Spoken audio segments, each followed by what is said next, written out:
Hello, my friends. Welcome. My name is Joe. This is the Joe Martino Show. What are we going to talk about today? Here's what we're going to talk about. We're going to talk about the fact that all change starts with first accepting where you're at. If you can't accept where you're at, you're cheating yourself out of the opportunity to actually create change in your life. Let's kick it off. This is the Joe Martino Show. You're listening to the Joe Martino Show, a podcast dealing with all things emotional, relational, and human nature. Joe is a licensed counselor in the state of Michigan, specializing in relationship therapy. He is also the author of the book, The Emotionally Secure Couple. All advice offered in this episode is offered for entertainment and educational purposes only. Enjoy the show. Go ahead and we'll kick it right off with an email that I got. Someone wrote it and they were like, hey Joe, essentially what they said was, I feel like your last episode was pretty similar to the episode just 2 episodes before it. And the reason for that is they were pretty similar. They were close. There was a difference though, a distinction. One is about planning for your future and owning that you have to plan it, that you have to plan your life, and that excuses really don't get you that far. The other one is a little bit more about, hey, as you look at your life, one of the things that happens as you start to stop is that we start to wish about cards that we didn't have. We start to wish about, hey, this didn't happen or that did happen. And we have to step back from that and own the cards that we have. What happened in our lives happened to us. We don't control who hurts us. We don't control who does injustice to us. We don't control a lot of those things. But we 100% control how we respond. And so that was the distinction. One's talking to everyone about, hey, how do you plan forward? The other one's talking to people who feel like, oh, I just can't go and do this anymore because my ex-wife, my ex-husband, my dad, my mom, my brother, my sister, whatever. I hope that explains the difference a little bit, and I appreciate the email. All right, let's kick it off with today's topic. And when I talk to people about this topic, sometimes people get upset. Sometimes they get very frustrated because one of the things that is true, if we're going to be better at what we're doing, we have to accept the fact that we own our lives. By and large, every person listening to this podcast can do what they want with their life. You can accomplish what you want to accomplish. You can do what you want to do. But you have to start by accepting where you're at and who you are. And so many people lie to themselves. So many people tell themselves something that isn't true. I was reading an interview by Cal Ripken. Maybe many of you don't know who he is. But he played the most consecutive games in Major League Baseball for a very long time. He played, a very, very long time. He played for the Baltimore Orioles. And when he broke the streak, I was living in Maryland, maybe Northern Virginia. I don't remember. I lived in that area for a while in different places. And he did an interview where he talked about how frustrated he was with people who would watch people play and they would say, oh, well, I could guard him. I could do this. And he said they just have no idea how difficult what we do is, and they overestimate their abilities. I do a lot of business consulting, and the number one feedback that I get from employers, because often I'll tell them, you should ask your employees, how good are you? And the number one feedback that I get is often that the employees have no idea how bad they actually are versus how good they actually are. They tend to lie to themselves about their skills. Even when I'll do consultations, I was working with a company one time, and there was a father and 4 daughters. And the father said, I think this, da-da-da-da-da-da. Literally all 4 daughters were like, no, that isn't accurate. It's much, much worse than that. And one of the things that I had to step back with that organization is I had to step back and talk to him and say, hey, you're going to have to face the reality of what's going on with your company. You're going to have to face the reality of what's going on with your relational intelligence, with your emotional intelligence, with how you're moving forward. You're going to have to face that. If you don't have any money in retirement, you're going to have to face that you're not ready to retire. Now, maybe you're young. If you have bad health, you're going to have to face that you have bad health. But one of the things that you're also going to have to face is most people are not going to understand your health. Now, you can wish that they do. You can hope that they do. You can invite them to understand it, but they probably won't, and you're going to have to choose how you respond. But it starts with owning where you are at and accepting it. If you're not good at time management and you tell yourself you're doing yourself a disservice. Speak the truth to yourself. Talk truthfully to others and to yourself. In fact, start with talking truthfully to yourself. Because if you can't talk truthfully to yourself, I doubt you will talk truthfully to others. So speak the truth to yourself. Don't just listen to yourself. Speak the truth to yourself. Because once you do that, then you open up the path for all the things that you can do. Things like you have to become comfortable with failure if you're going to succeed. You have to be comfortable with failure. Or you can avoid failure, but you probably won't succeed at anything other than just waking up and going to work and coming home. And there are people that are okay with that. And if you're that person, blessings to you. Seriously. But most people want more. You want to go to school? You're probably going to struggle a little bit.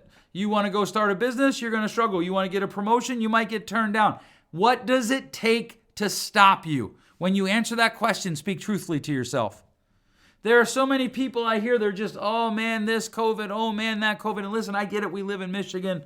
According to something I read, I think it was USA Today, we're one of 3 states where restaurants are locked down currently, with very little science and data to suggest that restaurants are actually a source of spreading the virus. And I've talked to a lot of people who are just railing against that. And what has been interesting to me is to observe what they say to themselves after they're done railing against it. It's not bad that they're frustrated that they have to be shut down. It's not bad that they feel like they're being having an injustice done against them. Even if you support the governor, you should be at a place where you can give them the freedom to feel that feeling. But what do they say to themselves after that? There are people that I run into and they have had some things happen to them, and they use those things that have happened to them to not speak the truth to themselves about the work that they've put in. Right? So I talk to people and they're like, hey, I'm not very good at this. Okay, how much work have you put in? How much effort have you put in? What is the amount of energy that you have given to becoming better? If the answer is little to none, well, then you've got to be willing to say that. You've got to admit that. Don't sit there and talk to yourself about how wonderful your effort has been if it hasn't. Well, I don't like failure. Yeah, I don't know too many people that do. But the more you get involved in affecting change in your life, the more comfortable you can become with failure and the subsequent feeling of not liking it. And that's okay. But life doesn't work where you succeed more than you fail. I don't know anywhere where that works. Anywhere. The only place that I know of where it works that you succeed more than you fail is video games, because you can rig that. You can set it. You can go in and tweak the settings. But in the rest of life, you will fail. You will encounter hardship more than you won't. And you have to become comfortable with failure and hardship. After you've admitted to yourself how much preparation you've done for that. After you've admitted to yourself what does it mean to move forward? Because that's how we set ourselves up for success, by starting with, this is where I'm at and this is what I've done. This is the reality of who I am, of my effort, of my talents. You have to speak truth to yourself. You have to start with where you're at. If you're telling yourself you're great at math and you go apply for a job that requires you to be great at math, you're going to struggle. Now, maybe you can pull it off. But maybe you ought to say to yourself, hey, I'm not that good at math. And maybe you can get better. Maybe there's things you can do that can help you be able to do that job. Whatever it is, you have to embrace where you're at and then become comfortable with the struggle. If you feel like parenting is hard, awesome. Tell yourself that. Speak the truth to yourself. And then embrace the struggle. If you don't like your kids today because they did fill in the blank, that's okay. And then tell yourself the truth and embrace the struggle. Embrace the struggle. I've talked about this before. I get so tired of people saying, well, I don't have enough time. No. You have enough time. You make time for what you want. You just don't embrace the struggle. Well, something makes me. No. It doesn't make you. You feel that when that thing happens, and that's fine. You need to admit that, and then you have to embrace the struggle to act in a certain way that is the most productive way for you to respond to whatever that negative action was and negative emotion. Life is hard and it's complicated. That's one of the truths we have to tell ourselves. That's one of the places we have to start. We probably won't make sense of all of life. We won't probably make life make 100% sense. We rarely know what we'll do in any given situation. We think we know what we'll do. And that distinction is important. My wife and I were recently talking about a place where we worked, where we were in a leadership. And it was a train wreck. It was awful. They lied to us. And yet, if I tell myself the truth, there's things I did that I could have done better. I take ownership of it. We were talking about people that we know that got involved in things, and the people around them didn't respond the way that they want. And so now, well, I'm just done with the whole thing. Okay, what do you own in that? Are you telling yourself the truth, or are you whining? Because whining is often lying to yourself. And this is where I see people get stuck because, oh, my problem's too big. You don't understand how big my problem is or how terrible it is. My problems are greater than anyone else's. Those friends hurt me. Those friends that I thought we'd be friends with forever, we're not friends anymore, so I can't be friends with anybody else ever again. That's whining. It's lying to yourself, and it's silly. More importantly, it's not helpful. It keeps you stuck where you're at. If you refuse to face where you're at and take ownership of what you did and or are doing, you are refusing to give yourself the ability to change. You're refusing to give yourself the ability to be better, to move forward. You just are. It's okay. You get to do what you want. Because remember, this whole thought started with you are free to do whatever you want with your life. Most people are, at least. But most people don't do what they want with their life because they're not willing to tell themselves the truth. They're not willing to own where they're at, which might be, I'm more comfortable in my fear and disappointment than I am in taking the risk to be better. I sold my motorcycle recently, and I'm very sad. And at the same time, I'm happy because I didn't think I'd sell it in the middle of the winter. But if I'm going to actually process my emotions, gain a better self-understanding of myself, I have to admit I'm also sad. When we lie to ourselves and or refuse to accept where we're at or what's actually going on, we cheat ourselves of the opportunity to change it. I'm going to say that again. When you lie to yourself, when I lie to myself about where you're at or about where I'm at and what's going on inside of me, we cheat ourselves of the opportunity to change. Oh, I'm not overweight. I'm just big boned. Oh, okay. No, really, I am. I believe you. I used to say that too. Well, my metabolism is slower than everyone else's. That could be true. It doesn't change the fact that you have to respond to it in a certain way if you're going to get the life that you want. Well, I struggle to read. Okay, you know how you get better at anything that you struggle with? You engage it again and again and again and again. Well, you don't know how terrible my dad was. You're right, I don't. But it doesn't matter. What matters is, are you willing to tell yourself where you're at today because of how terrible your dad was? Are you willing to tell yourself, I don't like that person because, well, everybody else likes them. I don't care. How do you feel about them? I don't like this about myself. What we've done is we've tried to make self-esteem a thing that you can just tell yourself. You don't have to actually give effort. You don't actually have to work. And if you do not give effort and don't work, and somebody calls you out on it, they're a hater.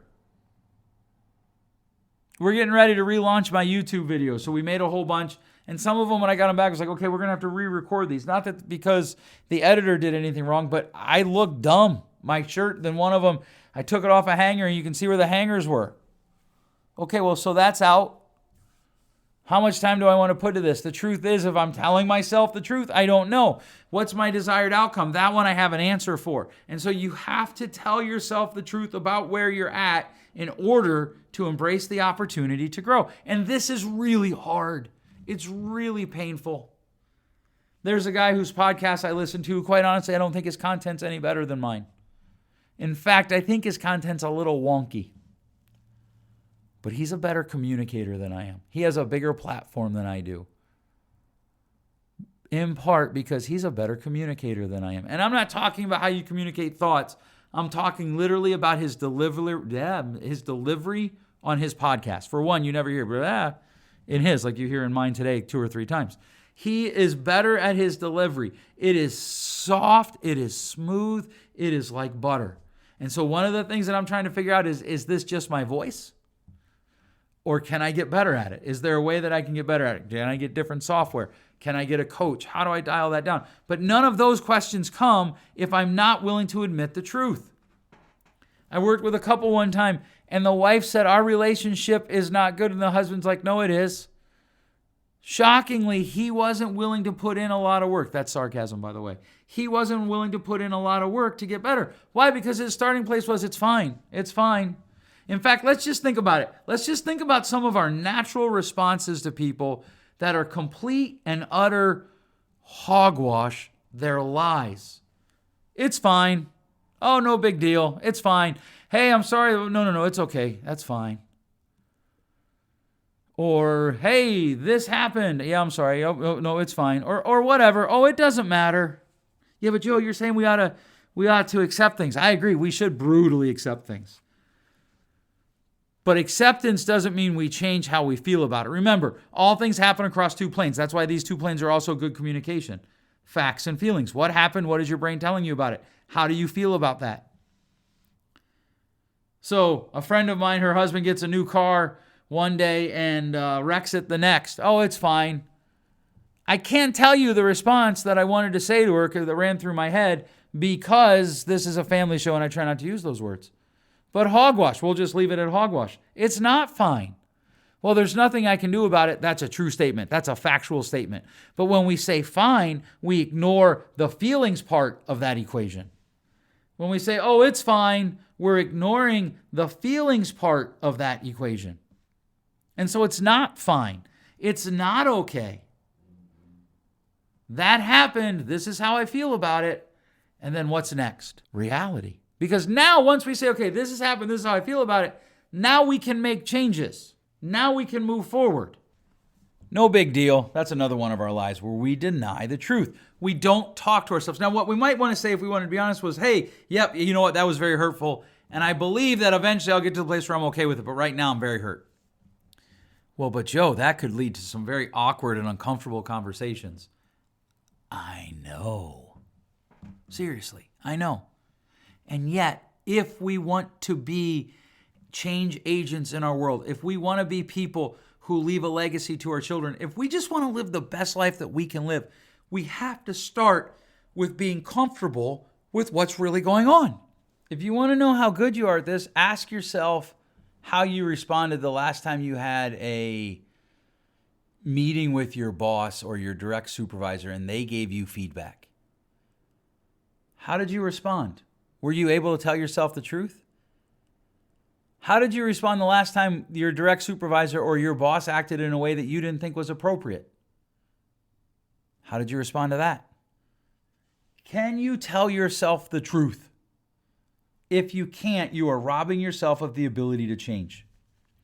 If you're not happy in your marriage, lying to yourself and telling yourself that you are isn't going to help. It's just going to make it worse.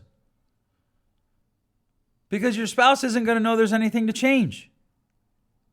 Now that doesn't mean, right, when we find out where the starting place is, that doesn't mean that we don't critique it, that we don't investigate it, that we don't look for our own logical fallacies, that we don't look for the places where we lean into something wrong. We do all of that. But we don't start by lying to ourselves and saying, well, it's okay. Yeah, but you're not happy in your marriage. Well, no, I am. Well, you picked him because he's safe. No, I didn't. Yes, you did. And that's a really bad reason to pick a spouse. But now that you've admitted it, you can make changes. Well, I don't want to divorce him. Well, good. Who said anything about that change? You could just encourage him to not be safe, to make, and I don't mean safe like we mean safe space. I mean like to take risk, to engage in things that matter, that involve the possibility of failure. I have people tell me all the time, well, I want to be a counselor. Why? Well, because I think I'd be really good. Okay, why do you think that? Well, I don't know. Well, then you haven't investigated enough. I'm glad that you're telling yourself what you think, but you haven't investigated enough what you think and or why you think it. Well, I don't have any. Okay, well, why, right? So we tell her, it's okay, it's no big deal, whatever, it's fine. You know, I don't have any money for retirement, but no big deal. I don't ever actually do anything that involves risk, but whatever. I'm really disappointed, but oh, hey, it's okay. No, it's not. You're okay to be disappointed, and it might be okay at some point, but it's not okay today. Yes, it is, Joe, because I'm not dying. Yep, that's comparative grief. It never works. I'm tired. Yeah, that's good. Then tell yourself that. So much of what I see on social media is people like they're putting stuff up. I'm like, this is awful. First of all, it's bad advice. But then secondly, it's not who this person is, but what it is, it's who they want to be, which is okay if they can admit that's who they want to be. I'm hurt, but whatever. Okay, so you're just going to dismiss your feelings? Well, no, but, it doesn't matter. There's nothing I can do about it. Yeah, and how does that make you feel? Joe, that sounds like a counselor question, and you said this isn't counseling, it's a podcast. I agree. But you need to therapize yourself a little bit sometimes. What is the reality of the situation you're in, and how do you feel about it? Facts plus feelings, accepting where you're at right now in this moment. I haven't been to a gym in just about a year, and I miss it. On top of that, I'm not working out, and it isn't because I don't have enough time. It's because I haven't put in the prep work.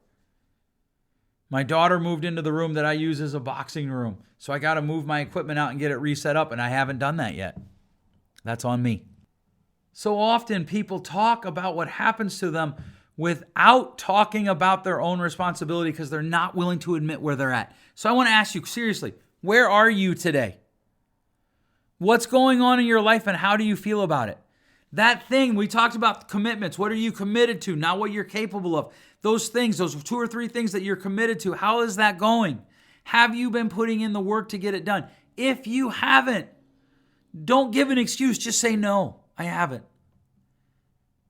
I've been really busy. Nope, that's an excuse. No, it's a reason. Yeah, maybe, but it does. So why have you been really busy? What are you going to take then out of your schedule? Okay, you know what? Well, I'll back up. I believe it's an excuse, and we can take it as a reason. So great, you've been too busy. So what are you taking out of your life? What's something that you're doing that you're going to stop doing so that you can stay committed to the thing that you committed to? You committed to it. I didn't commit you to it. I just want you to hold yourself accountable.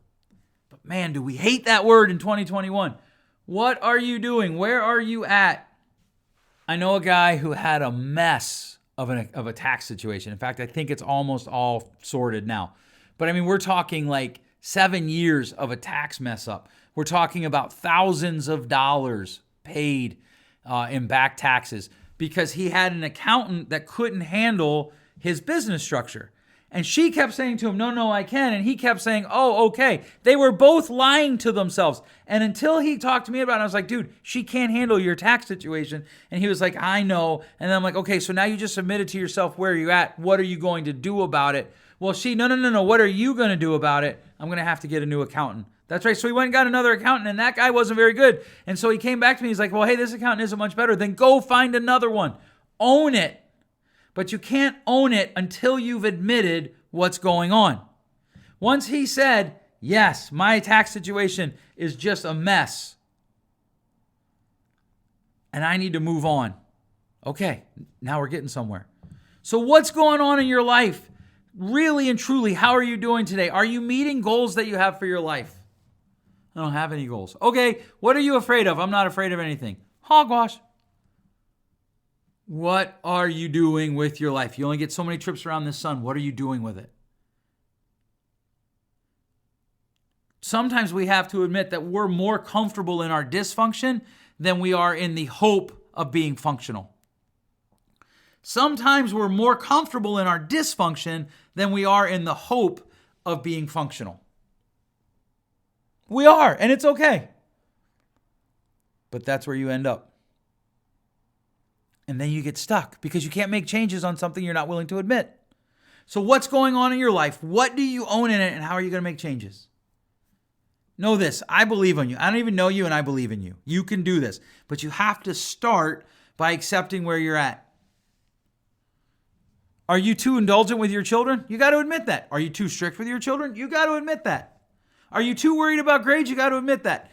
Are you too not worried about grades? That one would be hard for me. I'd want to hear that one. But you've got to admit that. Whatever's going on in your life, if you can't admit it, you can't change it. I believe you can change anything in your life once you're willing to start with admitting where you're at. All right, my friends, thanks so much for listening. This is the week that we are dropping out new YouTube videos. Also, I am creating a few TikTok videos. I believe that we're going to post that link on my website in just a few weeks once I kind of get the hang of it. Thanks so much for listening. We'll catch you next week.